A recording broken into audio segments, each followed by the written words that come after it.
So I go in Persian, I go into sentence mode and try to match the audio to the sentence that I'm working on. And I do try to listen as I'm reading, because otherwise it's not clear to me how the words are pronounced. But then I go in.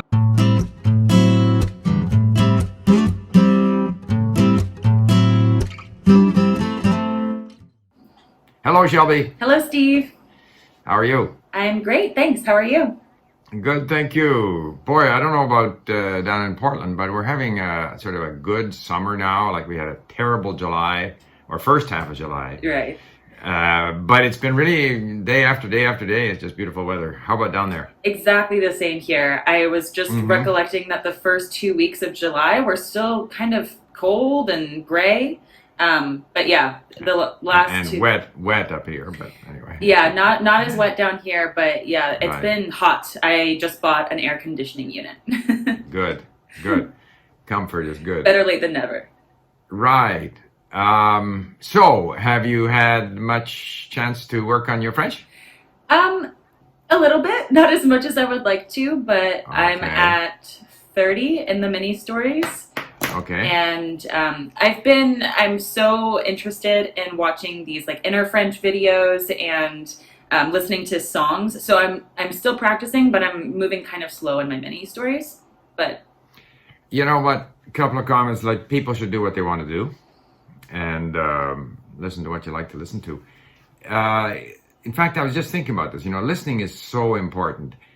Maybe when we get into sharing your screen, we can show people how they create playlists and how they can listen to the course audio so that they can easily get the audio onto their device, whatever they like to use, their iPhone or Android or whatever. mhm. Listening and over again, it just gets your brain used to the language, gets your brain used to the sounds of the language. I certainly listened a lot and repetitively to these comic dialogues to get the tones in Chinese. But French pronunciation, which some people find difficult, and they sometimes find the comprehension difficult. Just that listening, pounding your brain, it's just such a good thing to do. And then if you do a lot of listening and then you follow up by reading, you then have some momentum. So that because when we read in a foreign language, we tend to pronounce to ourselves in our own minds. Mhm. And so you want to be pronouncing it correctly, Right. as close as possible to correctly. When you pronounce to yourself, you do pronounce correctly because you're in fact not pronouncing it. So, Right. you know what I mean? There's no Exactly. way you can make a mistake. But so In your I head. just keep on, yeah. So listening is just so super powerful, Yeah, and we do and make it very easy on Link, which we'll show later on. But so you're listening, and I like the mini stories because the amount of repetition. I find that when I listen to something that's more interesting, like I had my Sahra, who's my collaborator in Iran, sent through a friend of hers, talked about herself, how she studied chemistry but couldn't get a job in industry, so she set up her own online business selling organic health products, but her real interest is writing, and so now she has time to write. So here you are, you're connecting with this person in Iran who's talking about herself and stuff like that. But I can't listen to that 10 times because when I'm listening for out of interest, that's one kind of listening. Whereas when I'm listening to the mini stories, I'm listening for rhythm. I'm listening to notice things about the language. Personally, I find that if I'm listening to notice things in the language, then that's what I focus on. If I'm listening out of interest, then I'm less attentive to some of the details of the language. So there are different ways to listen. that's very interesting. That makes complete sense. Yeah, your like whatever your intention is for what you're listening for will certainly kind of change your experience. Right. So I think it's a good idea to do both. And of course, you're doing the right thing, moving into things of interest as soon as you can, because we encourage people not to stay with sort of beginner material. But at the same time, it's good to mix in some of that, what I call your core activities, to get Yes. back in there and work on your basic comprehension, sense of the language, rhythm of the language, to vary it. Do both. And something that we talk about a lot with Link is emphasis on listening and reading. And something that Mm-hmm. I clarified with another Link learner that I was talking to is that listening and reading doesn't necessarily mean at the same time. Like Very good point. you in particular, I mean, you definitely say that you listen to your playlist a lot. You listen when you're doing other things, and then Hmm. you come back to read the same text later to fill in those gaps and say, okay, how was that spelled? What did I miss when I was listening, etc. And so I think it's important for everyone to understand that listening and reading doesn't have to happen at the same time if that's not feasible for you. And in fact, it sounds like you don't really do it that way at all. You listen and read at different times. Is that right? No, I think I do all of the above. So obviously, when I'm doing the dishes in the car, I'm only listening. I also like sitting down and reading because I'm reading in a language which has a difficult writing system, either Arabic or Persian. I use the text to speech in Arabic, but it's not available in Persian. So I go in Persian, I go into sentence mode and try to match the audio to the sentence that I'm working on. And I do try to listen as I'm reading, because otherwise it's not clear to me how the words are pronounced. But then I go away and listen on just, listening. So I think you can do all three. Early on, if it's a difficult language, you want to listen and read at the same time. You want to take every opportunity to listen to, find, 10, 15 minutes here or there to do listening during the day. And there are also times when we just want to read and look up words. And I think all three activities are great. And it's just another area where we can have variety in our activities so we never get bored. Yep. Okay. So with that, so we're gonna maybe get into your link page and just focus on mini stories. We're gonna speak a little bit of French, but also maybe show how easy it is to get that listening, the audio of your lessons onto a playlist in Okay. one form or another. Yes, that sounds great. Okay. Okay. All right. All right, so here we are. Mm-hmm. Here are my lessons. Do you want to pop Right. into the playlist first? I can do, sure. Okay, so actually, I personally don't ever manage my playlist from the desktop. I find Right. that if you go into a lesson, it will be automatically added to your playlist. Okay, So, repeat that again because that's very important. right. So if you go into a lesson, and Right. any lesson that you just open, and Right. I mean, I'm already in my lessons, but if I'm starting Mm-hmm. from the library and I click on a lesson that I Mm-hmm. think looks interesting, Right. it's going to be saved in my lessons, Mm-hmm. and the audio is going to be added to my playlist. Okay. Now, if we go back to that other view where you showed the list of your lessons, it also shows whether it is in your playlist or not, right? If it does, I haven't noticed that. But, and I'll confess that I hadn't really focused on the fact that all lessons are automatically added to my playlist Yeah, because see, you see, is this the icon for playlist? yeah, yeah. So if it's colored Okay, in, if go down the page to a lesson you haven't opened, or that's there's one that interesting. so I you have never. opened it. That one didn't get added to my playlist for some reason. Strange. Let's add that Okay. on there. All right. Let's go But down for it. I was like listening to the mini stories this morning on my phone. Okay, so there you go. 31 you haven't yet added to your playlist. So these are all added automatically. You didn't add them manually. Correct. I don't use that just to show, go back up top again, just to show people the different options. For what, we end up doing what we're used to doing. And I think Yeah. I find this, if I learn to do something one way, then that's the way I'm going to do it. And Yeah. sometimes I miss out on better ways. Me too. But I will go and play the course audio. And I will always do that on my iPhone or my iPod. Play course audio. If you move your cursor to the right, well over to the right. Oh, over here. Okay, yeah. So, because I don't listen on the computer, it's not a great place to do it. But if you're on your iPhone or iPod, I tend to go to, my course, look at my courses, choose a course, whichever course, because I'm popping around different courses. But I tend to want to stay in a course. I don't really want to be jumping around too much. Although Mark likes to jump around because he likes the variety of jumping around. I will go to the course. It says play course audio on my player, Android or iPhone. And then I can shuffle them if I want. But at least if I'm in the mini stories, I'm in the mini stories and they'll shuffle around. Right. So Yeah. I will use the Play Course audio from my portable device, not from here. Yeah, exactly. So this would just play all of my mini stories, Well, right? If I click press on it. this? Click on it. And I would Click on do Play Course. unplug this. Okay. And so somewhere, oh, you got to hit the down arrow. De Michel. No, Here. down arrow. Yeah. Click on that. So there you got all your, Lessons only. you can, shuffle them if you want or whatever you want to do. Right, shuffle here. Yeah. So yeah, and if anyone, I mean, I hope that everyone uses their playlist on their phone, but if you're not familiar with it, it's just one of the buttons on the bottom menu when you open the application. So if you click on your playlist, you might want to check out what you have on there. And if there's other stuff that you want to add, it's easy to do it from this page. Go to the lesson, click on this button, and then it should appear because it syncs web. Yeah, I mean, I encourage people to do a lot of listening because it's so easy to do. It's something you can do 5 minutes here, 5 minutes there.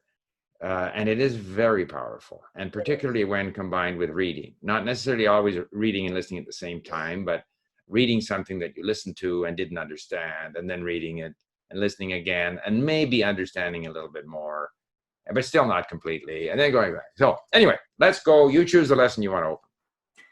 All right. So I discovered a new narrator later in the mini stories. This guy has a great voice. So, by the way, we are looking at, just because the subject came up and a lot of people agreed that the French was perhaps spoken too quickly, or it wasn't, she didn't have a pleasant voice, or whatever it was. So we are looking at all of our mini stories, and wherever we think the voice is not pleasant, or the quality of the sound isn't good, or it's spoken too quickly, we're going to amend those. But it's not going to happen overnight, but we are working on that.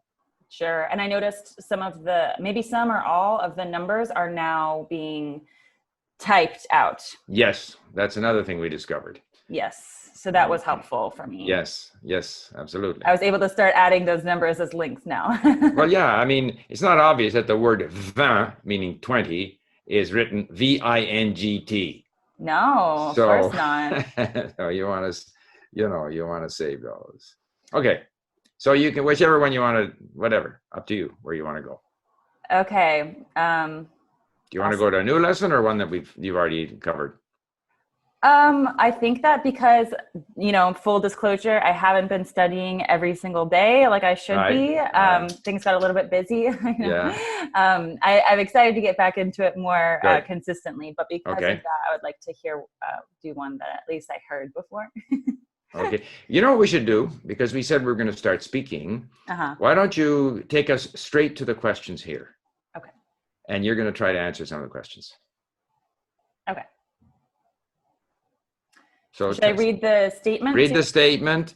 Okay. And then I will ask the question and you will give the answer. Okay, perfect. La femme de David va avoir un bébé. Que va avoir la femme de David? La femme de David va avoir un nouveau bébé. Un nouveau bébé, voilà. Un nouveau bébé. Deux. David et sa femme ont 2 enfants, une fille et une fille. Okay. Before we move on, David et sa femme ont 2 enfants. 2 enfants. 2 enfants. Un fils. Un fils. Et une fille. It's not et une fille. Et une fille. Et une fille. Right. It's just that inconsistency of when the liaison is there and isn't there. Someone commented, by the way, I said that you don't carry that, the P doesn't get liaison. But someone else said, no, I've heard French people, drag the P on. Beaucoup. I'm trying to think of an example. You can say, j'ai beaucoup envie. I very much want to. J'ai envie de is I want to do something in French. Envy, right? The English word envy. J'ai envie de manger un pizza.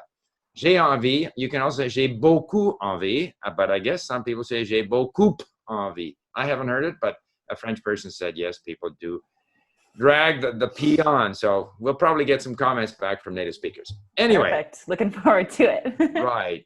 So give us a statement again for numéro 2. Perfect. Numéro 2. David et sa femme ont 2 enfants, un fils et une fille. Voilà. Une fille. Voilà, une fille. Combien d'enfants David et sa femme ont-ils? Combien d'enfants David et sa femme ont-ils? David et sa femme ont 2 enfants, un fils et une fille. Et une fille. Une fille, voilà. OK. Numéro 3. Numéro 3. Ils sont très impatients d'avoir un nouveau bébé. By the way, save the très impatient. See what they give us as a translation. Look at that. Very impatient or very Yeah, eager. it can also have the sense of looking forward. Yes. What if you save ils sont très impatients? What do you have? Save the whole thing? They're very excited. Very excited. Okay. So in English, impatient is just impatient, but in French, it has a somewhat broader meaning. Right. Hugo Cotton from Inner French did a great lesson on not trying to translate literally, you know, from English to French. And it's the same with Spanish too. So, and he also mentioned, which something I have not seen in the mini stories, which is j'ai hâte. J'ai hâte, yeah. Is that similar? J'ai hâte is, so you can say j'ai hâte. I'm really anxious to, I'm looking forward to, I can't wait. J'ai hâte is I can't wait to do something. J'ai hâte, haste. Hâte is the word haste, right? I have haste. Oh, okay. J'ai hâte. I want to get going. Whereas the word looking forward, you very often hear j'attends avec anticipation. I'm waiting with anticipation. It's a mouthful. J'attends avec anticipation la visite de mon meilleur ami. So I'm very much looking forward to the visit of my best friend. J'attends avec anticipation. So you have, ils sont très impatients, ils ont hâte, or ils attendent avec anticipation. They all have slightly different meanings. And so therefore, the key is to save them in different contexts and just get a sense of how they're used. Okay. Yeah, definitely. Comment se sent-il à propos du nouveau bébé? On the next page. I was going to try to read it with I was just going to try to answer without reading it. Oh yeah, right you are. Yeah, try to answer without reading. Good. Yeah, okay. I didn't read it. Okay. Comment se sent-il à propos du nouveau bébé? Il se sent très impatient d'avoir un nouveau bébé. Oui, ils se sentent. We don't hear the ENT. Ils se sentent. Or ils sont très impatients, but ils se sentent, oui, they feel, ils se sentent. And remember that, you don't hear the ENT, you don't hear the E after the third person singular. It's one of those things. Sometimes you don't know if it's singular or plural. One thing I noticed about these mini stories in the 20s is that they're using more of a combination of vocabulary rather than just repeating the exact same words, right? Like ils sont versus ils se sont, or ils se sentent, right? Ils se sentent. Yeah. And right, like they feel or they are. I mean, different ways to portray the same thing. Right. I think they tend to repeat the same words, but they sometimes, depending on who, what was written in English and the mood of the translator, we can get different wording. Oh, got it. Okay, yeah. I like the way this guy's doing it. The thing is too that so often we're used to in tests that there's only one right answer. Well, in real life, there's more than one right answer. Oh yeah. So anyway, let's do one more, and I think that'll be good for today. Okay. You gonna cue me up? Yeah. Numéro 4. Numéro 4. Le nouveau bébé sera un garçon. Voilà. Le nouveau bébé sera-t-il une fille? Non, le nouveau bébé ne sera pas une fille. Le nouveau bébé sera un garçon. Very good. The only thing you missed was ne sera pas une fille. Pas une fille. Pas une fille. But you know what? Don't even think about it. Because if you do a lot of listening, these things start to become natural. I think one of the worst things people do is they beat themselves up over things that they continue to get wrong. And we will continue to get them wrong until one day we no longer do. And I know when I have my lessons in, Persian, Arabic, Turkish, whatever, and I have my notes from my tutor sends me my mistakes, a list, right, that I study as a lesson. And I make the same mistakes every week, like 3 weeks in a row, 4 weeks in a row. But eventually I stop making those mistakes. So rather than beating yourself up, just wait for it naturally to click in. I think the more people get down on themselves for what they can't do or forget or whatever, all it does is gum up the learning process. Not a good thing. Yeah, and I have to think of myself like a baby who's just learning to speak, and eventually I learned how to speak correctly in English, right? So I know the same thing has to happen with And it French never too. bothered you. Exactly. It never And it probably bothered didn't me. bother your parents either. Who knows? But at least they probably continued to remind me how to They say whatever probably I was didn't mistaking. even bother. She'll get it Yeah. one day. Okay. Through more Bon, exposure. merci beaucoup. À la prochaine. Merci beaucoup. Et à la prochaine. À la prochaine. À la prochaine. Tu comprends ce que ça veut dire, à la prochaine? À la Oui. prochaine rencontre. À la prochaine, voilà, à la prochaine. OK, salut. Salut.